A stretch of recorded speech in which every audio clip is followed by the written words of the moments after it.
What's up guys, Ackeem still here. Now in this video I'm going to do the unboxing and review of the shower curtain hook.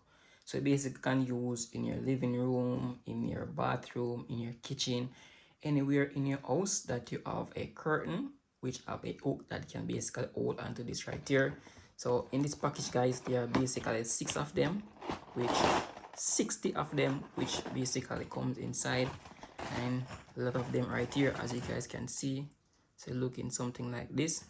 So we can see that this right here have a little hook right here which can basically hooks onto your curtain rod or shower rod, any one of those type of rod. So basically we have this mechanism right here that can basically pull. As you can see, we can pull it right here, we can slide it on, or we can hook it back. It basically fit perfectly fine on it right here. Next thing to bear in mind guys, when you're using these type of curtain hook right here, ensure that you're using these type of curtain which have the holes inside that you can basically use to hook. So for example, I have this one right here. I can basically easily hook this up like so.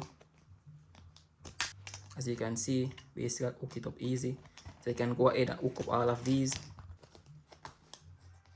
Then we can place back hook right here inside. Then now this part right here guys is gonna go through our rod which gonna fit on it perfectly fine until it basically go onto this right here which gonna hold up pretty decent. So this is basically how you fit it guys into right here. So what you can do is to put this on your shower curtain, inside your living room, in your bathroom, or anywhere basically you find this feasible to put it. So we have a lot of them right here as you can basically use hooked up, work really great, and it basically easily to slide when you use these right here. Basically, so if you want to slide the curtain, you don't have to worry about any problem sliding it because it will work just fine and right here. So I hope you guys find this video very helpful.